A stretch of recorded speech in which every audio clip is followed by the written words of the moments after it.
ஸ்ரீலங்கா ஜனாதிபதியின் தேர்தல் முடிவுகள் நேரலையில் இணைந்திருக்கின்றோம். தற்பொழுது தேர்தல் முடிவுகள் தொடர்பில் எவ்வாறான விடயங்கள் முன்னெடுக்கப்படுகின்றது, இந்த தேர்தல் முடிவுகள் எவ்வாறான விடயங்களை வெளிப்படுத்துகின்றது என்பது தொடர்பில் கொழும்பு பல்கலைக்கழகத்தின் சட்டத்துறை பேராசிரியர் சர்வேஸ்வரன் அவருடன் நம்முடன் இணைந்திருக்கின்றார். வணக்கம். வணக்கம் பிரஷ்னோ. அன்றகுமார திசாநாயக்க தற்பொழுது முன்னிலை வகிக்கின்றார். இந்த முன்னிலை தொடர்பில் உங்களுடைய நிலைப்பாடு என்னவாக இருக்கின்றது? முதற்கட்ட பார்வையை முன்வைங்கள். உண்மையிலே கடந்த 3 நாட்களாக ஒரு பெரும் அலை ஒன்று அனுரகுமார திசாநாயக்காவை நோக்கி வீசியது.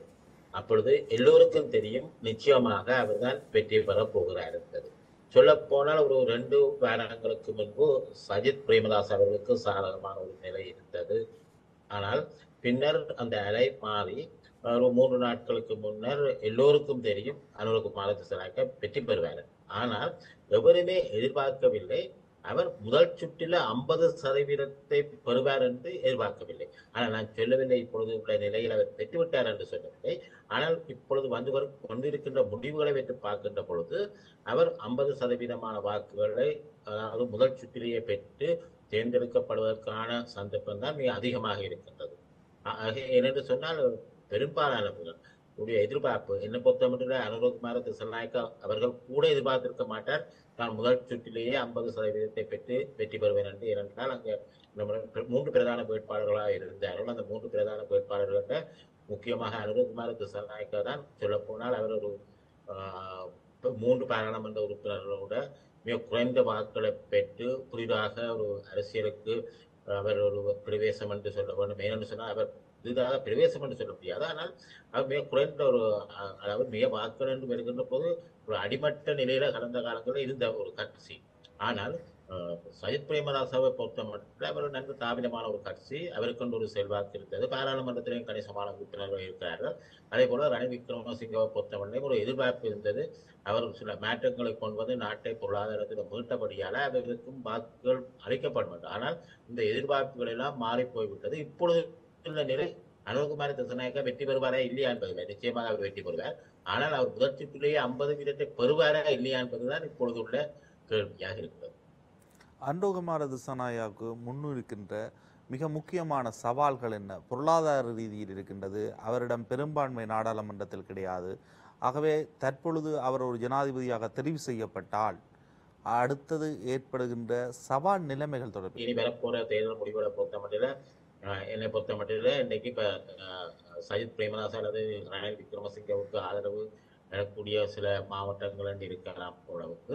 ஆனால் அந்த மாவட்டங்களில் இருக்கக்கூடிய வாக்காளர்கள் எண்ணிக்கையும் அனுரகுமார திசாநாயக்காவுக்கு அதிக அளவுல வாக்கு வரக்கூடிய மாவட்டங்கள் வாக்காளர்கள் எண்ணிக்கையை பார்க்கிறது மிகப்பெரிய வித்தியாசம் இருக்கிறது.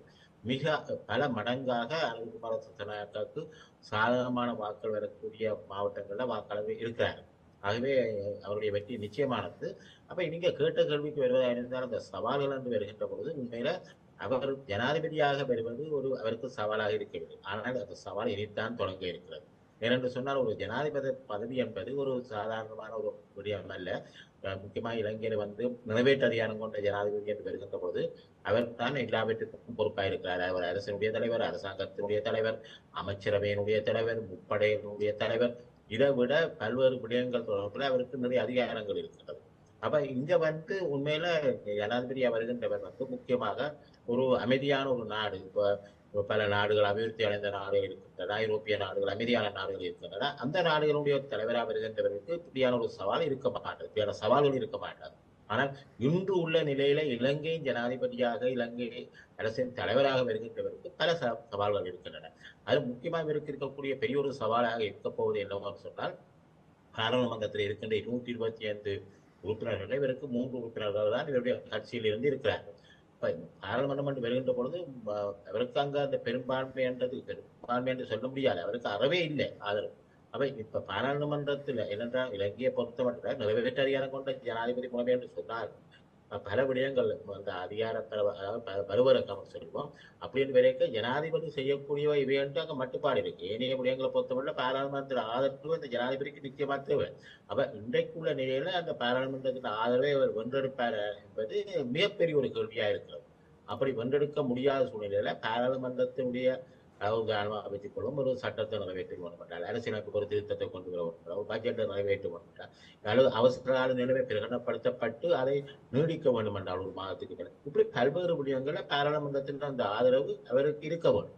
ஆனால் இப்பொழுதுள்ள நிலையில் அவரை பொறுத்த மட்டும் அந்த ஆதரவு இல்லை என்று சொல்ல வேண்டும் என்றால், அவரை என்னை பொறுத்த மட்டும் இப்ப அவர் இன்றைக்கு அதாவது ஊழல் மோசடியை எதிர்ப்பேன் என்று சொல்லி வந்தவர், மற்றது ஏனைய கட்சிகளில் உள்ள பல குற்றஞ்சாட்டி வந்த ஒருவர் அந்த மற்ற கட்சிகளில் உள்ள அப்படியானவர்களை மீள எடுத்து தன்னுடைய அரசாங்கத்தை அமைப்பதும் கூட விமர்சனத்துக்குள்ளாகலாம். ஆகவே அவரை பொறுத்த மட்டும் இன்றைக்கு பாராளுமன்றத்தில் அவருக்கு பெரும்பான்மை இருக்காது, பெரிய ஒரு சவாலாக இருக்க போகிறது. இதைவிட முக்கியமாக இந்த இலங்கை ஜனாதிபதி தேர்தல் இலங்கை மக்களை விட சீனா, இந்தியா ஆகிய இரு நாடுகளுக்கும் தான் மிக முக்கியமானோம். இலங்கை ஒரு கேந்திர முக்கியத்துவம் வாய்ந்த இடத்துல இருக்கிறது. 2 நாடுகளுக்கும் பொருளாதார ரீதியான அக்கறை மாத்திரை விட பாதுகாப்பு ரீதியான அக்கறைகள் இருக்குது. அப்பொழுது இப்ப இந்த 2 நாடுகளும் முக்கியமா இப்படி நாங்கள் இந்தியாவுன்னு சொல்லிக்க தனியா இந்தியா மாத்திரம் இல்லை, இந்தியாவோட சேர்ந்ததாக இந்த இலங்கை சம்பந்தப்பட்ட விடயத்துல அமெரிக்கா, ஐரோப்பிய நாடுகள், சர்வதேச ஸ்தாபனங்கள், IMF போன்றவை எல்லாம் ஒரு பக்கம் நிற்கின்றன. இப்ப மறுபக்கம் சீனா இருக்கிறது. அப்ப இந்த புதிதாக வந்த ஜனாதிபதி எவ்வாறாக இந்த 2ஐயும் அதாவது இணக்கி கொண்டு 2க்கும் இடையில தன்னுடைய அந்த கப்பலை செலுத்தி செல்ல போகிறார் என்பது அடுத்த மிக முக்கியமான ஒரு கேள்வி. உண்மையில சொல்ல போனால் இலங்கையின் ஜனாதிபதி எவர் என்பதை தீர்மானிப்பது இலங்கை மக்கள். ஆனால் இலங்கை ஜனாதிபதியாக வந்தவர் எவ்வளவு காலத்துக்கு இலங்கை ஜனாதிபதியாக இருக்க போகின்றார் என்பதை தீர்மானிப்பது இலங்கை மக்கள் அல்ல, சர்வதேச சமூகம். இன்றுள்ள சூழலில் அது மிகவும் முக்கியமான ஒன்று. ஆகவே அவருக்கு இருக்கக்கூடிய அடுத்த சவால் இந்த 2 நாடுகளுக்கு இடையில இருக்கக்கூடிய இந்த போட்டியை எவ்வாறு அவர் அதை கையாள போகிறார். இதை விட பொருளாதார பிரச்சனை இன்றைக்கு அனுகுமார திசாநாயக்கா அவர்கள் வந்திருக்கிறார் என்று சொன்னால் அதுக்கு மிக முக்கியமான காரணம், மக்கள் நினைக்கின்றார்கள் தாங்கள் இன்று உங்களுக்கு தெரியும், இன்றைக்கு இந்த அனுகுமார திசாநாயக்காட்ட வெற்றி வாய்ப்பு எப்ப ஏற்பட்டது என்று சொன்னால் இந்த மக்கள் போராட்டத்திலே அறகலைய போராட்டம். உண்மையில இந்த இன்றைக்கு அனுகுமார திசாநாயக்காவுடைய வெற்றி வாய்ப்பை ஏற்படுத்தி கொடுத்தவர் யார் என்று கேட்டால் அது ஒரு தனி மனிதன். அது முன்னாள் ஜனாதிபதியாக இருந்த கோதபாய ராஜபக்ச. அவர்கள் விட்ட பிழையினால், அவர்கள் விட்ட தவறினால் ஏற்பட்ட விளைவுதான் இன்றைக்கு அனுகுமார திசாநாயக்கா என்று மிகவும் அடிமட்டத்தில் வாக்குகளை பெற்று இருந்த ஒருவரை இன்றைக்கு உயர்த்தி இன்றைக்கு ஒரு பெரிய வெற்றியோட ஜனாதிபதியாக கொண்டு வந்திருக்கிறதுன்னு சொல்ல முடியும். அப்ப மக்களை பொறுத்த மட்டும் இன்றைக்கு பெரிய எதிர்பார்ப்பு இருக்கிறது. பெரிய எதிர்பார்ப்புன்னு சொல்லிக்க இன்றைக்கு இலங்கையில ஒன்று சொல்லலாம், இப்ப சிலர் சொல்லலாம், ரணில் விக்ரமசிங்கே அவர்கள் வந்த பின்பு இந்த வரிசையில் இல்லாமல் போய்விட்டது. பெட்ரோல், டீசல், கேஸ், மற்றது மின்சாரம் 24 மணி நேரம் கிடைக்கிறது. ஆனால் அதன் பயன் ஒரு குறிப்பிட்ட பட்டத்தில் உள்ளவர்களுக்கு தான் செல்கிறது. அவர்களை பொறுத்த மட்டும் எவ்வளவு காசு என்றாலும் பரவாயில்ல, நாங்கள் கொடுக்கிறோம், ஆனால் வரிசையில நிற்க மாட்டோம், எங்களுக்கு வந்தால் போதும் என்ற நிலையில இருக்கிறார். அவர்களை பொறுத்த மட்டும் ரணில் விக்ரமசிங்கே கொண்டு வந்த மாற்றத்தால் அவர்கள் சந்தோஷப்படலாம். ஆனால் பெருமளவு மக்கள் மிக கணிசமான எண்ணிக்கையில் இருக்கிறார்கள், மிக வறுமையில். அவர்களுக்கு இன்றைக்கு உணவை ஒரு வேளை உணவோடு இருக்கிறவர்கள் இருக்கிறார்கள். அப்படி பலர். அப்ப அவர்களை பொறுத்த அவர்கள் இப்பொழுது நினைக்கிறார்கள், கடந்த காலங்களில் இந்த இனவாதம் என்பது மிக முக்கியமான பேசுபொருளாக இருந்தது. சிங்கள பௌத்தம் என்ற அடிப்படையில தான் முக்கியமாக மக்கள் வாக்களித்தார். ஆனால் இந்த முறை மக்கள், முக்கியமாக தென்னிலங்கை மக்கள் அறிந்து விட்டார்கள், இந்த ஊழல், மோசடி இவ்வாறான விடயங்களால தான் இந்த நாட்டில் இந்த பொருளாதார பிரச்சனை ஏற்பட்டது, இந்த வறுமை, பல பிரச்சனைகள் ஏற்படுகின்றன. ஆகவே முழுமையான ஒரு மாற்றம் இலங்கையில வேண்டும் என்று அந்த மாற்றத்தை நோக்கித்தான் இவர்கள் வாக்களிக்கிறார்கள். மேல அவர்கள் இன்றைக்கு இப்ப நான் பார்க்கிற பொழுது, இந்த முடிவுகளை பார்க்கிற பொழுது நாங்கள் எதிர்பார்த்ததை விட மிக மோசமான ஒரு தோல்வியை நோக்கித்தான் ரணில் விக்ரமசிங்கே அவர்கள், சஜித் பிரேமதாச அவர்கள் சென்று கொண்டிருக்கிறார்கள். அதற்கு காரணம் இவர்களுடைய முகங்களை பார்த்து இவர்களுக்கு சந்தர்ப்பங்களை கொடுத்து இவைகளில் தோல்வி கண்ட மக்கள் புதிதாக ஒரு மாற்றத்தை எதிர்பார்க்கிறார். ஆனால் அந்த புதிதாக மாற்றம் என்று சொல்கிற பொழுது இன்றும் இந்த அனுகுமார திசாநாயக்காவுக்கு இருக்கக்கூடிய ஒரு பெரிய ஒரு சவால் என்னன்னா, மக்களுடைய எதிர்பார்ப்பு மிக உச்சமாக இருக்கிறது. அதாவது அவர்கள் நினைக்கிறார்கள், சொல்வார்கள், இந்த அலாவுதீனின் அற்புத விளக்கம் நம்பிக்கை, மற்றவர்களிடம் நம்பிக்கை இல்லை. அந்த நம்பிக்கை என்பதை அனுகுமார திசாநாயக்கா பெற்றிருக்கின்றார் மக்களிடத்தில். அனுகுமார திசாநாயக்காவினுடைய மிகப்பெரிய தேர்தல் பிரச்சாரங்களில் ஒன்றாக இருந்தது, தான் ஜனாதிபதியாக வந்தால் நாடாளுமன்றத்தை கலைப்பேன் என்று. உண்மையில் நாடாளுமன்றத்தை அவரால் கலைக்க முடியுமா, அல்லது நாடாளுமன்றத்தை கலைக்க முற்பட்டால் அவர் மீது நம்பிக்கை இல்லாத தீர்மானம் கொண்டு வருவதற்கு தற்பொழுது இருக்கின்ற நாடாளுமன்றத்தின் பெரும்பான்மையை கொண்ட கட்சிகள் முயற்சிக்குமா? இது அடுத்த ஒரு முக்கியமான ஒரு கேள்வி. அவர் பல தன்னுடைய பிரசாரங்களின் போது சொல்லியிருந்தார் பாராளுமன்றத்தை கலைப்பது. ஆனால் உண்மையில இன்றைக்கு அவருக்கு பாராளுமன்றத்தை கலைப்பதற்கான அரசியலமைப்பு ரீதியான அந்த அதிகாரம் இருக்கிறது. அரசியலமைப்பின்படி இந்த பாராளுமன்ற முதலாவது கூட்டத்தொடரில் இருந்து 2.5 வருடங்கள் கழிந்த பின்னர் ஜனாதிபதி அந்த பாராளுமன்றத்தை கலைக்கலாம், அல்லது பாராளுமன்றம் ஒரு தீர்மானத்தை நிறைவேற்றி கேட்டாலும் கலைக்கலாம். இதுல பாராளுமன்றம் ஒரு நாளும் அந்த தீர்மானத்தை நிறைவேற்றி கேட்க மாட்டாது. ஆனால் ஜனாதிபதி பாராளுமன்றத்தை கலைக்கலாம். ஆனால் எவ்வளவு நாட்களினுள் அவர் அந்த பாராளுமன்றத்தை கலைத்து புதிய ஒரு தேர்தலுக்கு பாராளுமன்ற தேர்தலுக்கு போகிறார் என்பது ஒரு கேள்வி. ஏனென்று சொன்னால் இப்பொழுதுதான் ஜனாதிபதி தேர்தல் முடிந்து பல செலவினங்கள் இவ்வாறு பல விடயங்கள் இருக்கின்ற சூழ்நிலையில உடனடியாக அடுத்த பாராளுமன்ற தேர்தலுக்கு போகின்ற பொழுது மீண்டும் ஒரு நிதி நெருக்கடி ஏற்படக்கூடிய வாய்ப்பு இருக்கின்றது. ஏனென்றால் உங்களுக்கு தெரியும், மிக அதிக அளவில் பண விரயம் ஏற்படுகின்றவைதான் இந்த தேர்தல் சொல்லப்படும். அப்ப இங்க உண்மையில அனுரகுமார திசாநாயக்க அவர்களுக்கு தவிர்க்க இயலாத நிலைமை இருக்கிறது இந்த பாராளுமன்றத்தை கலைக்க வேண்டியதாக. ஏனென்றால் அவருக்கு இருக்கிறது ஒரு 3 உறுப்பினர்கள். ஆகவே அவர் தனக்கு சாதகமான ஒரு பாராளுமன்றத்தை உருவாக்க வேண்டும் என்று சொன்னால் கணிசமான அங்கத்தோட பெற வேண்டும். அது 2வது, அவர் பாராளுமன்றத்தை கலைப்பதற்கான காலம் அதிகமாகின்ற பொழுது அவருக்கு எதிராக அந்த அலை மாறலாம். ஏனென்று சொன்னால் மக்கள் ஒரு பெரிய எதிர்பார்ப்போடு தான் வந்திருக்கிறார்கள். 2019 கோதபாய ராஜபக்ச அவர்களுக்கு எப்படி ஒரு அலை அவர் பக்கமாக இருந்ததோ அதே போல இப்பொழுது அலை வந்திருக்கிறது பெரிய எதிர்பார்ப்புகளோட.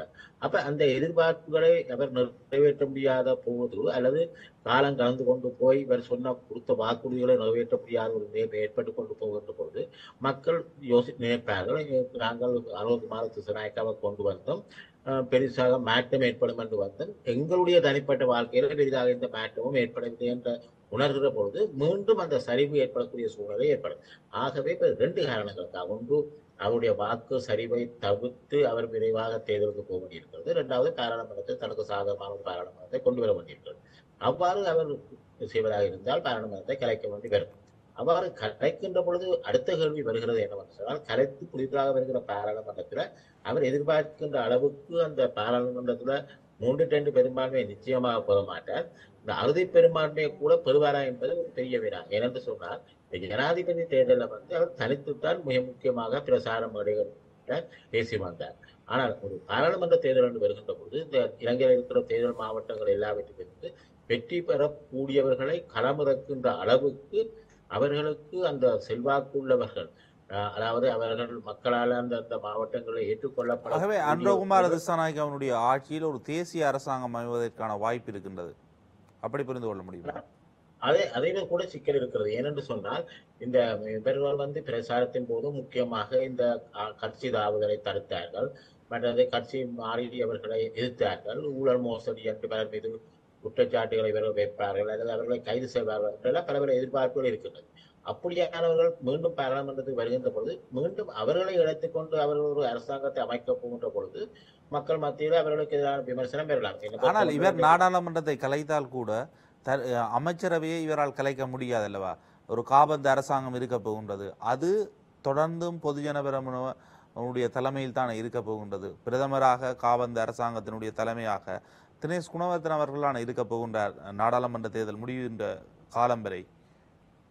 நிச்சயமா இப்ப பாராளுமன்றத்தை கலைத்தாலும் அந்த இடத்துல அந்த அமைச்சரவை தொடர்ந்து இருக்கும். ஏனென்று சொன்னால் நாட்டில பாராளுமன்றத்தை கலைத்த பின்பு புதிய ஒரு பாராளுமன்ற தேர்தல் நடந்து ஒரு அமைச்சரவை பதவி ஏற்கின்ற வரை நாட்டில் உள்ள அலுவல்கள் நடந்து கொண்டுதான் இருக்கணும், அதற்கு அமைச்சர்கள் வேண்டும். ஆனபடியால அந்த அமைச்சரவை தொடர்ந்து இருக்கும். நீங்க குறிப்பிட்டது போல பிரதமரை பொறுத்த மட்டும் பிரதமரும் தொடர்ந்து இருப்பார், அமைச்சரவையும் தொடர்ந்து இருக்கும். ஆனால் இவ்வாறு கலைக்கப்பட்ட பின்னர் பிரதமர் ஏதேனும் காரணத்துக்காக பதவி விலகுவாராக இருந்தால் அந்த இடத்துல இந்த அமைச்சர்கள்ல இருந்து ஒருவரை பிரதமற்ற இடத்துக்கு நியமித்து பிரதமருடைய பணிகளை சொல்ல முடியும். ஆகவே இந்த நீங்க குறிப்பிட்டது போல அந்த அமைச்சரவை என்பது தொடர்ந்து இருக்கும். ஆனால் புதிதாக ஒரு பாராளுமன்றம் வருகின்ற பொழுது அப்பொழுது எவர் பிரதமராக வருவார் என்று சொன்னால் அந்த இடத்துல ஜனாதிபதி தான் விரும்பின ஒருவரை பாராளுமன்ற உறுப்பினராக நிச்சயமா இருக்கணும் அந்த பிரதமராக வருகின்றவர். ஆனால் அதற்காக ஜனாதிபதி தான் விரும்பின ஒருவரை பிரதமராக நியமிக்கலாம் என்று அல்ல. பெரும்பான்மையை நிரூபிக்க வேண்டும், நாடாளுமன்றத்தின் பெரும்பான்மையை நிரூபிக்க வேண்டும். நிச்சயமாக சரியாக சொன்னீர்கள். அதாவது பாராளுமன்றத்தில் மைத்ரிபால சிறிசேன மஹிந்த ராஜபக்சவை கொண்டு வருகின்ற பொழுது அந்த நிலைமை இந்த நாட்டில் தொடர்ந்தது கடந்த காலங்களில். நிச்சயமாக. ஆகவே அப்ப அனுரகுமார திசாநாயக்காவுக்கு இருக்கக்கூடிய அடுத்த சவாலாக புதிய பாராளுமன்ற தேர்தலுக்கு போனாலும் அவர் பிரதமராக நியமிக்கப் போகின்றவர். அவருடைய கட்சி சார்பானவராக அவருக்கு விசுவாசமானவராக இருப்பாரா என்பது ஒரு பெரிய கேள்வி. இவர் ஜனாதிபதியாக வெற்றியடைந்தாலும் ஒரு காவந்த அரசாங்கத்தையோ இவரால் உருவாக்க முடியாது. நாடாளுமன்றத்தை கலைக்க முடியுமே தவிர தற்பொழுது இருக்கின்ற அமைச்சரவை தான் தொடரப்போகின்றது. ஆகவே இவர் உடனடியாக ஊழல்வாதிகளுக்கு எதிராக அல்லது இவர் இவ்வளவு காலம் கூறி வந்த கள்ளர்களுக்கு எதிராக உடனடி நடவடிக்கை எடுப்பதற்கு நிறைவேற்று அதிகாரம் இருக்கின்றதா? உண்மையில இந்த காபந்து அரசாங்கம் நீங்க சொல்வதாவது அல்லது அமைச்சரவை அடுத்த தேர்தல் நடந்து புதிய அமைச்சரவை பதவியேற்கிற வரையும் தான் இருக்க போறது. உண்மையில ஜனாதிபதிக்கு இருக்கிற பணிகள் வேறு, சட்டத்துறைக்கு இருக்கிற பணிகள் வேறு, நீதிமன்றத்துக்கு போலீசாருக்கு இருக்கிற பணிகள் வேறு. அப்ப ஜனாதிபதி என்று இருக்கிறவர் தான் விரும்பினபடி சட்டத்தை கையில் எடுத்து ஒருவரை கைது செய்து அவரை சிறையில் போடுவதற்கு இந்த இலங்கை அரசியலோ அல்லது சட்டத்திலேயோ இடமில்லை. அப்ப அவர்களுக்கு எதிராக குற்றச்சாட்டுகள் கொண்டு வரப்படுமா இருந்தால் அது சட்டப்படிதான் அதை கொண்டு வர முடியும். ஜனாதிபதி ஆணைக்குழுக்களை நியமிக்க முடியும், அவரால் நியமிக்க முடியும். ஆனாலும் அங்க அது எதுவுமே சட்டப்படிதான். என்றால் ஒருவரை ஜனாதிபதி தான் விரும்பின குழுக்களை நியமித்து தன்னிச்சையாக தண்டிக்க முடியாது. அப்ப அப்படியான சூழ்நிலையில இப்ப மற்றது முக்கியமாக குற்றச்சாட்டுகளை கொண்டு அவர்களுக்கு எதிராக சட்ட நடவடிக்கை எடுக்கப்படுகிற போது அது எந்த சட்டத்துக்கு அமையவாக இருந்தாலும் அதை சட்டத்துக்கு அமையத்தான் இருக்கணும். அப்படி இல்லாமல் தாண்டோற்றித்தனமாக ஜனாதிபதியா இருந்தாலும் அதை அவர் செய்ய முடியாது. அது மாத்திரமில்லை, இப்ப நீங்கள் ஏற்கனவே கேட்ட ஒரு கேள்வியை தொட்டு சொல்லலாம். அப்படி அவர் செயற்படுகிற பொழுது சில வேளைகளில் அவருக்கு குற்றச்சாட்டு வரும், அவர் சட்டத்தை மீறி செயற்படுகிறார் அல்லது அரசியலமைப்பு மீறி செயற்படுகிறார். அப்ப நீங்கள் ஒரு கேள்வி கேட்டீர்கள், நான் அதற்கு விலைக்கு வரவில்லை. நீங்கள் கேட்டீர்கள், அதாவது பாராளுமன்றம் ஜனாதிபதிக்கு எதிராக நம்பிக்கையில்லா தீர்மானத்தை கொண்டு வர முடியுமா? அது நல்ல ஒரு கேள்வி. அப்ப இப்படியான ஒரு நிலைமை இருக்கின்ற பொழுது பாராளுமன்றத்தால நம்பிக்கையில்லா தீர்மானத்தை ஜனாதிபதிக்கு எதிராக கொண்டு வரலாம். ஆனால் கொண்டு வருவதாக இருந்தால் என்ன நடக்கும்னா, அப்படி ஒரு நம்பிக்கையில்லா தீர்மானத்தை கொண்டு வருவதற்கான நடவடிக்கைகள் ஆரம்பிக்கப்படுமாக இருந்தால் அதற்கு பின்னர் ஜனாதிபதி அந்த பாராளுமன்றத்தை கலைக்க முடியாது. ஆனால் இன்றைக்கு நம்பிக்கையில்லா தீர்மானத்தை கொண்டு ஜனாதிபதிக்கு எதிராக தீர்மானத்தை நிறைவேற்றி ஜனாதிபதியை பதவி விலக்கி வீட்டுக்கு அனுப்புவதாக இருந்தால் அங்க தனியா பாராளுமன்றம் அதை செய்ய முடியாது. ஆனா பாராளுமன்றம் வருகின்ற பொழுது இன்றைக்கு 3 பேர் தான், 225 பேர்ல 3 பேர் தான் அனுரகுமார திசாநாயக்காவுடைய ஆதரவாளர்களா இருக்கிறார்கள். ஏனையவர்கள் மற்ற கட்சிகளில் இருக்கிறார்கள். அப்ப இன்றைக்கு இந்த ஜனாதிபதியை பதவி விலக்குவதாக இருந்தால் முதல்ல என்ன செய்யணும் என்று சொன்னா, ஒரு தீர்மானத்தை கொண்டு சபாநாயகருக்கு கையளிக்கணும். சபாநாயகருக்கு அந்த தீர்மானத்தை கையளிக்கின்ற பொழுது அந்த குற்றச்சாட்டை முன்வைக்கணும். ஜனாதிபதியாக தொடர்ந்து பதவி வகிக்க முடியாது, அவர் ஒன்றில் அதற்குரிய தலைமையை கொண்டிருக்கவில்லை, அதாவது உடல் ரீதியா உலக ரீதியா தலைமையற்றதாக இருக்கிறார், அல்லது அரசியலமைப்பை மீறியிருக்கிறார், அல்லது சட்டத்தை மீறி இருக்கிறார், அல்லது ஒரு அறவொழுக்கத்துக்கு மாறான செயல்களை செய்திருக்கிறார், அல்லது ஊழல் மோசடி, ஏதாவது குற்றச்சாட்டை வைக்கும். அது அப்படி வைக்கிற அந்த குற்றச்சாட்டை வைக்கிற தீர்மானம் 3-2 பெரும்பான்மை பாராளுமன்ற உறுப்பினர்கள் கையெழுத்திட்டால் நிச்சயமாக சபாநாயகர் அந்த தீர்மானத்தை ஏற்று வாக்கெடுப்புக்கு போட வேண்டும் பாராளுமன்றத்தில். ஆனால் அரைவாசிக்கு மேற்பட்டவர்கள் கையொப்பமிட்டிருந்தால் சபாநாயகர் தீர்மானிக்கலாம் அதை பாராளுமன்றத்துக்கு முன்னால கொண்டு நடவடிக்கை தொடர்வதா இல்லையா. அதாவது சபாநாயகர் பார்க்கலாம், அதுல குற்றச்சாட்டுகள் ஓரளவுக்கு ஏற்கக்கூடியவா இருந்தால் தான் அவர் பாராளுமன்றத்துக்கு மேல கொண்டு வர. அதற்கு பின்னர் பாராளுமன்றத்தில் அது 3-2 பெரும்பான்மை நிறைவேற்றப்பட்ட பின்னர் அது உயர் நீதிமன்றத்துக்கு அனுப்பப்படும். உயர் நீதிமன்றம் ஒரு விசாரணையை செய்து தீர்ப்பு வழங்க வேண்டும். குறைந்தது ஒரு மிக நீண்ட காலம் ஒன்று எடுக்கும். 6 மாதத்துக்கு மேற்பட்ட ஒரு காலத்தினை இதற்கு பிடிக்கும் அல்லவா? அதற்கிடையில் அவர் நாடாளுமன்றத்தை கலைத்து விடுவார் அல்லவா? இல்ல, அதான் நான் ஆரம்பத்திலேயே குறிப்பிட்டது போல, அதாவது இந்த குற்றப்பிரேரணை சபாநாயகருக்கு வழங்கப்பட்ட பின்னர் ஜனாதிபதி பாராளுமன்றத்தை கலைக்க முடியாது, அதுக்கு பின்னர் கலைக்க முடியாது. அப்படி கலைப்பதாக இருந்தால் இவ்வாறு குற்றப்பிரேரணையை கொண்டு சபாநாயகருக்கு கொடுத்த பின்னர் பாராளுமன்றம் ஒரு தீர்மானத்தை நிறைவேற்றி ஜனாதிபதியா பாராளுமன்றத்தை கலைக்குமாறு கேட்டால் மாத்திரம்தான் கலைக்கலாம் ஒழிய ஜனாதிபதி தன்னிச்சையா கலைக்க முடியாது. இந்த நாடாளுமன்றத்தை கூட்டுகின்ற அதிகாரம் ஜனாதிபதிக்கு தான் இனி வரும். அதற்கிடையில் குற்றப்பிரேரணை ஒன்றை கொண்டு வர முடியுமா? குற்றப்பிரேரணை எப்பொழுது எந்த காலகட்டத்திலும் கொண்டு வரப்படலாம், அதுக்கு முடியாத இல்லை. ஆனால் குற்றப்பிரேரணை சாதாரணமாக கொண்டு நிறைவேற்றுவது என்பது சாத்தியமற்றது. ஏனென்றால் நிச்சயமாக உயர்நீதிமன்றத்துக்கு முன்னால போகிற பொழுது உயர்நீதிமன்றம் பார்க்க அந்த குற்றச்சாட்டுக்கு ஆதாரங்கள் இருக்கிறது, அது நிரூபிக்க முடியும். அவ்வாறு இல்லாத நிலையில உயர்நீதிமன்றம் அந்த அந்த அந்த வழக்கை அவர் கொண்டு வருகிற அந்த விசாரணைக்கு கொண்டு வர விண்ணப்பத்தை உடனடியாக தள்ளுபடி செய்யவும் கூடும். அல்லது விசாரித்து அங்க மேல அங்க அவருக்கு குற்றச்சாட்டு இருக்கிறது, அது நிரூபிக்கப்பட்டிருக்குது, அது பதவி விலக்குவதற்கான குற்றச்சாட்டு என்று உயர்நீதிமன்றம் தீர்ப்பு வழங்கினா மாத்திரம்தான் தொடர்ந்து பின்னர் அதை 3-2 பெரும்பான்மையில மீண்டும் பாராளுமன்றத்தில் நிறைவேற்ற வேண்டி வரும். அதற்கு பின்பு ஜனாதிபதி பதவி விலகுவார்.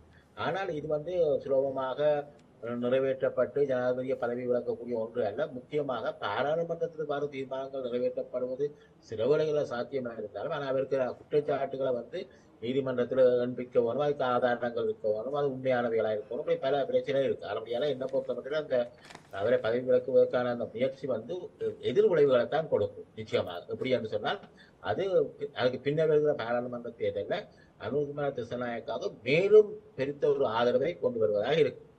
அப்படியான ஒன்றாகத்தான் இருக்கும். மிகப்பெரிய சாத்தியப்பாடுகள் அதற்கு கிடையாது. அவ்வாறான ஒரு விடயத்தை அரசியல் கட்சிகள் முன்னெடுக்காது. ஏனென்றால் அது நாடாளுமன்ற தேர்தலிலும் அவர்களுக்கு ஒரு பாதிப்பை ஏற்படுது. ஆகவே இறுதியாக ஒரு கேள்வி, அனுரகுமார திசாநாயக்கா ஜனாதிபதி ஆனதன் பின்னர் அவ்வாறான ஒரு வாய்ப்பு அவருக்கு வழங்கப்படுகின்ற பொழுது, வாய்ப்பு கிடைக்கின்ற பொழுது இனப்பிரச்சனைக்கான தீர்வு விடயம் என்ன நிலைமையை அடையும்? அதே நேரம் இம்முறை ஜனாதிபதி தேர்தலில் பொது வேட்பாளராக தமிழர் ஒருவர் நிறுத்தப்பட்டிருக்கின்றார். அவரும் குறிப்பிட்ட அளவு வீதமான வாக்குகளை பெற்றுக்கொள்வார் என்று எதிர்பார்க்கப்படுகின்றது. உத்தியோகபூர்வ முடிவுகளும் அதனை வெளிப்படுத்தி கொண்டு வருகின்றது. ஆகவே இந்த இரண்டு நிலைமைகளும் எதனை வெளிப்படுத்தும்? கருத்து சுதந்திரம், ஜனநாயக நிலைமை தொடர்பில் ஜேவிபியின் மீது பலருக்கு அச்ச நிலைமை இருக்கின்றது. இந்த விடயங்களை குறிப்பிடுங்கள். இல்ல, நீங்க இதுல 3 கேள்விகள் கேட்டிருக்கிறீர்கள். ஒன்று தமிழ் பொது வேட்பாளரை பற்றியது, மற்றது இனப்பிரச்சனை கருத்து சுதந்திரத்தை பற்றியது, மூன்றாவது இனப்பிரச்சனை தீர்வு. முதல்ல தமிழ் பொது வேட்பாளர் என்று சொல்கின்ற பொழுது, இப்பொழுதுள்ள நிலைமையில் பல தமிழ் பிரதேசங்கள்ல கூட தபால் வாக்குகள் தமிழ் பொது வேட்பாளரை விட ஏனைய பிரதான வேட்பாளர்களுக்கு தான் அதிகமாக வந்திருக்கின்றன. அதேவேளை இன்றைக்கு பொழுது வந்துள்ள ஒரு தேர்தல் முடிவின்படி பார்க்கிற போது நல்லூர் தொகுதியாக எடுத்துக்கொள்வோம். நல்லூர் தொகுதியில தமிழ் பொது வேட்பாளருக்கு 10,000 வாக்குகள் வரையிலும், ஏனைய 3 பிரதான வேட்பாளருக்கு 10,000, 8,000, 7,000, 3,000, 66க்கு 3,000 என்று நினைக்கிறேன். அதுல ஒருவருக்கு சக்தி அல்லது ரணிலுக்கு 8,000, மற்றவருக்கு 7,000. அப்ப இதை பார்க்கிற பொழுது அப்பொழுது தமிழ் பொது வேட்பாளருக்கு 10,000, மற்றவருக்கு 8,000, 7,000, 3,000 என்று பார்க்கிற பொழுது 8 மூலம் 15 மூலம் 18,000. அதாவது தமிழ் பொது வேட்பாளருக்கு 10,000 வந்த அதே வேளையில இந்த பிரதான வேட்பாளர்களுக்கு சிங்கள வேட்பாளர்களுக்கு அதிகளவான வாக்குகள் தென்னிலங்கையை சேர்ந்தவர்களுக்கு. ஆனால் நாங்கள் அப்படி சிங்கள வேட்பாளர் என்றும் சொல்லக்கூடாது. ஆனால் பிரதான வேட்பாளர் என்று வச்சுக்கணும். ஆனா நீங்க சொல்றது சிங்கள வேட்பாளர்கள் தான். ஏனென்றால் அப்படியான ஒரு பார்வையில தான் இந்த தமிழ் பொது வேட்பாளர் நிறுத்தப்பட்ட அவர்களுக்கு கூட்டி பார்க்கிற போது 18,000 வாக்குகள் வந்திருக்கு. அப்ப இப்ப தமிழ் பொது வேட்பாளருக்கு எதிராக சிங்கள வேட்பாளருக்கு சென்ற வாக்குகள் சொல்லப்பட 2 மடங்கு இருக்கிறது. அது மாத்திரமல்ல, இந்த நல்லூர் தொகுதியை பொறுத்த மட்டும் பதிவு செய்யப்பட்ட வாக்காளர்களுடைய எண்ணிக்கை 50,000. அப்படி இருக்கிற நிலையில தமிழ் பொது வேட்பாளருக்கு கிடைத்த வாக்குகள் ஒரு 10,000. அப்படி என்று சொன்னால் 5ல் 1 பங்கு வாக்குகளை அவர் பெற்றிருக்கிறார். சொல்ல போனால் மொத்த தமிழ் வாக்காளர்கள், அதாவது நல்லூர் தொகுதி முழுக்க தமிழ் வாக்காளர்கள் உள்ள தொகுதி. அங்க சில இடங்கள்ல முஸ்லிம் மக்கள் எல்லாம் வேறு இன மக்கள் கலந்திருக்கலாம். இங்க முழுக்க தமிழ் மக்கள் உள்ள ஒரு தொகுதி. அப்படியான ஒரு தொகுதியில அதாவது பதிவு செய்யப்பட்ட வாக்காளர்கள்ல ஒரு 20% வாக்குத்தான் அந்த தமிழ் பொது வேட்பாளர் பெற்றிருக்கிறார். இதனை ஒரு மக்கள் ஆணையாக வெளிப்படுத்த முடியாது அப்படி கூற வருகின்றீர்களா?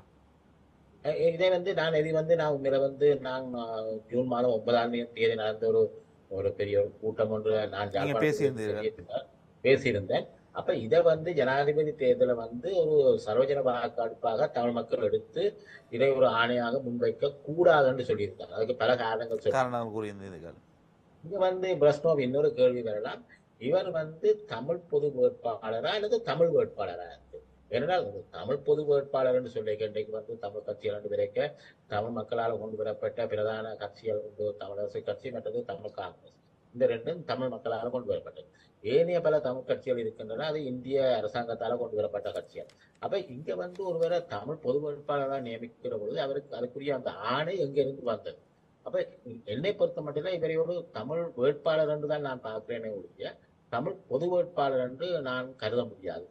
என்னென்று சொன்னால் இப்பொழுது இந்த தமிழ் பொது வேட்பாளர் என்று சொல்லப்படுகின்றவருக்கு கிடைக்கின்ற வாக்குகளை வைத்து தென்னிலங்கையில் பல ஆய்வுகள் செய்வார்கள். அவர்கள் இதை ஒப்பிட்டு பார்ப்பார்கள். ஒப்பிட்டு பார்க்கின்ற பொழுது அது எதிர் விளைவுகளை கொண்டு வருவதாக இருக்கலாம். ஆனபடியால என்னை பொறுத்த மட்டும் நாங்கள் இன்னும் பொறுத்திருந்து பார்க்க வேண்டும் அவருக்கு கிடைக்கக்கூடிய வாக்கள் எப்படி அமையப் போகிறது. ஆனால் அதை வைத்துக் கொண்டுதான் மற்ற விடயங்களை பற்றி நாங்கள் பேசலாம். அடுத்தது நீங்க கேட்ட விடயம் ஜனநாயக இனப்பிரச்சனை தீர்வு. இனப்பிரச்சனை தீர்வு வரைக்க உண்மையில அனுகுமார திசாநாயக்க அவர்களுடைய தேர்தல் விஞ்ஞாபனத்தில் சொல்லியிருக்கிறார்கள், நாங்கள் பதவிக்கு வந்துள்ளன ஒரு வருடங்களுக்குள் மாகாண சபை தேர்தல் மற்றது உள்ளூராட்சி சபை தேர்தல்களை நடத்துவதாக. அதற்கு அப்பால் அவர்கள் சொல்லவில்லை இந்த மாகாண சபைக்கு என்னென்ன அதிகாரங்கள் வழங்கப்படும் என்பதையோ அல்லது 13 திருத்தம் நடைமுறைப்படுத்தப்படுவதையோ அல்லது இனப்பிரச்சனை இருக்கிறது என்பதையோ அவர் சொல்லவில்லை. ஆனால் என்னுடைய கருத்துல 2009 யுத்தம் முடிவடைந்த பின்பு மஹிந்த ராஜபக்சே அவர்களுக்கு எவ்வாறான ஒரு சந்தர்ப்பம் கிடைத்து அதை அவர் தவற விட்டாரோ அந்த ஒரு நிலைமை அனுரகுமார திசாநாயக்காவுக்கு ஏற்படக்கூடாது. என்ன சொல்ல வருகிறார் என்று சொன்னால், அந்த 2009 யுத்தம் முடிவடைந்த பின்பு மஹிந்த ராஜபக்சே அவர்களுக்கு தென்னிலங்கையில் இருந்த அந்த ஆதரவு தளத்தின் பின்னணியில அவர் இனப்பிரச்சனையை தீர்க்க வேண்டும் என்று சொல்லி 13வது திருத்தம் அதுக்கு அப்பால் சென்று ஒரு தீர்வை வழங்கி இருந்தால் தென்னிலங்கையில் இந்த எதிர்ப்பு வந்திரார். அப்ப அதே மாதிரி தான் இன்றைக்குள்ள நிலையில அனுரகுமார திசாநாயக்க அவர்களுக்கு இருக்கக்கூடிய அந்த சிங்கள மக்கள் மத்தியில் இருக்கிற அந்த பெரும் ஆதரவு பின்னணியில அவர் இன்றைக்கு என்ன பொறுத்த மட்டும் இந்த 13வது திருத்தத்தை முழுமையாக நடைமுறைப்படுத்துவதுதான் ஒரு சாத்தியமான ஒன்று. அது அரசியலமைப்பில் ஏற்கனவே இருக்கிற ஒன்று. ஏனென்று சொன்னால் இப்ப அனுரகுமார திசாநாயக்க அவர்கள் சொல்லியிருக்கிறார் தான் புதிய அரசியலமைப்புக்கு போக வேண்டும். ஆனா அது என்னை பொறுத்த மட்டும் இப்போதைக்கு நடக்கிற விடயம் அல்ல. அவ்வாறு செல்வதாக இருந்தால் அதுக்கு 3 பெரும்பான்மை தேவை. இப்ப நான் சொல்றேன் 3 அங்கத்தவர்களை கொண்டுள்ள ஒரு கட்சி பாராளுமன்றத்தில் 3 பெரும்பான்மையை பெற்று ஒரு அரசியலமைப்பை புதிய அரசியலமைப்பை கொண்டு வருவது என்பது மற்ற அது உடனடியாக செய்வது சாத்தியமற்றது. அரசியலமைப்பை தயாரிக்க வேண்டும், அதை மக்கள் மத்தியில் கொண்டு போகணும், அதை ஏற்க வேண்டும், பின்பு நிறைவேற்றவும், இதெல்லாம் சாதாரணமான விடயங்கள் அல்ல. நாடாளுமன்றத்தில் இருக்கும் பெரும்பான்மை தேவை. ஆகவே உடனடி நடவடிக்கை என்பது இருக்கின்ற 13ஆம் திருத்தத்தை நடைமுறைப்படுத்தல் என்பதுதான் ஒரு சாத்தியம். நடைமுறைப்படுத்துவது. ஆனால் இவருக்கு இருக்கின்ற இந்த சந்தர்ப்பத்தை சரியா பயன்படுத்தினால் ஜேவிபியினுடைய ஆட்சியும் தொடர்ந்து நீடிக்கக்கூடியதும் இலங்கைக்கும் ஒரு நல்ல விடயமாக இது அமையும், ஒரு மாற்றமாக அமையும். இறுதியாக தேர்தல் உத்தியோகபூர்வ முடிவு ஒன்று வந்திருக்கின்றது. அதற்கு முன்னர் நீங்கள் இந்த கருத்து சுதந்திரம் தொடர்பில் ஜனநாயக விழுமியங்கள் தொடர்பில் ஜேவிபி எவ்வாறான நிலைப்பாட்டை எடுக்கும் என்பதை சுருக்கமாக கூறுங்கள். என்னை பொறுத்த மட்டும் ஜேவிபி என்று சொல்லுவதை நான் ஏனென்றால் அவருடைய ஜேவிபி என்று சொல்வதை கைவிட்டு விட்டார். தேசிய மக்கள் இல்ல அவர் ஜேவிபி என்று போயிருந்தா இந்த வாக்குகள் அவர் பெற்றிருக்க மாட்டார். ஜேவிபிக்கு எதிரான ஒரு கருத்து இருந்து ஆனால் அவர் பெயரை மாற்றி இவர் சொல்ல போனால் அவர்கள் தங்களுடைய பிரச்சாரத்தின் போது கூட இந்த தீவிர இடதுசாரி அந்த அப்படியான நிலைமையை விட்டு அப்படியானவர்களை மேடைக்கு ஏற்றாமல் மாற்றங்களோடு தான் அவர்கள் வந்தார். ஆகவே அவர்கள் என்ன பொறுத்தவரை பெரிதாக இந்த முக்கியமா அவர் சொல்லியிருக்காங்க இந்த பயங்கரவாத தடைச்சட்டத்தை இல்லாமல் செய்வார். சஜித் பிரேமதாசன் சொல்லியிருக்கார் பயங்கரவாத தடைச்சட்டத்தை இல்லாமல் செய்து புதிய ஒரு சட்டம் கொண்டு வருவோம். ஆனால் அனுகுமார திசாநாயக்க அவருடைய தேர்வு விஞ்ஞாபனத்தில் பயங்கரவாத தடைச்சட்டமே இல்லை என்று சொல்லியிருக்கார். ஆகவே என்னை பொறுத்த மட்டும் அவர்கள் பெரும்பாலும் இந்த கருத்து சுதந்திரம், பேச்சு சுதந்திரம் இவைகளை மட்டுப்படுத்தி அப்படியான விடயங்களுக்கு அதிகம் போக மாட்டார்கள் தான் நினைக்கிறேன். அவர்களும் பெரும்பாலும் அந்த முன்பிருந்த அந்த தீவிர அந்த போக்கில் இருந்து விலகி மிகவும் ஒரு ஆனால் முதல் அவர்கள் எதிர்கட்சியில் இருந்தார்கள், தற்பொழுதுதான் ஆட்சிக்கு வந்திருக்கின்றார்கள். இனி ஆட்சியை தக்க வைக்க வேண்டிய தேவைகள் அவர்களுக்கு ஏற்படும் அல்லவா? ஏற்படும். ஆனா அதற்காக கருத்து சுதந்திரத்தை கட்டுப்படுத்த போக மாட்டார்கள். இன்னொன்று பிரச்சனை உங்களுக்கு தெரியும், அந்த காலமாக இல்லை. அந்த காலத்துல கருத்து சுதந்திரம் வேண்டாம், பத்திரிகைகளும் செய்திகளும் தணிக்கை செய்தால் போதும். ஆனா இப்பொழுது அப்படியெல்லாம் இன்றைக்கு தகவல் தொழில்நுட்பம் வளர்ச்சி அடைந்த பின்பு அவைகளை கட்டுப்படுத்துவது என்பது ஒரு சாத்தியமற்ற ஒன்று. அதே நேரம் அவர்களுக்கு அப்படியான ஒரு தேவையும் இருக்க போவதில்லை. என்னை பொறுத்த மட்டும் அவர்கள் முக்கியமாக இன்றைக்கு அவர்கள் வெளிப்படையாக சொல்லியிருக்கிறார் பயங்கரவாத தடை சட்டத்தை இல்லாமல் செய்வது. அது மாத்திரமல்ல, அதை விட வேறு சில சட்டங்கள் இருக்கின்றன அது கருத்து சுதந்திரத்தை கட்டுப்படுத்துவது. அது முக்கியமாக சொல்லப்போனால் ரணில் விக்ரமசிங்கே அவருடைய ஆட்சி காலத்தில் கொண்டு வரப்பட்ட சில சட்டங்கள் இருக்கின்றன. அப்படியான சில சட்டங்கள் சில ஏற்பாடுகளை அவர்கள் தளர்த்தி கருத்து சுதந்திரம் போன்றவைகளை அவர்கள் என்ன பொறுத்த மிகப்பெரிய வாய்ப்பு இல்லை, கட்டுப்படுத்துவதற்கு வாய்ப்பில்லை. பெரும்பாலும் ஜனநாயக உரிமைகளை அவர்கள் பாதுகாத்துக் கொண்டுதான் நிச்சயமாக போவார். அதுக்கு மாறாக போக வேண்டிய தேவையும் இல்லை. இவ்வளவு நேரம் எங்களுடன் இணைந்து கொழும்பு பல்கலைக்கழகத்தின் சட்டத்துறை பேராசிரியர் சர்வேஸ்வரன் அவர்கள் பல்வேறு கருத்துக்களை வழங்கியிருந்தார். சட்ட ரீதியில் அடுத்தது என்ன நடக்கும் என்ற விடயங்கள் தொடர்பில் மிக்க நன்றிகள் ஐயா. உங்களுக்கு நன்றி. நன்றிகள்.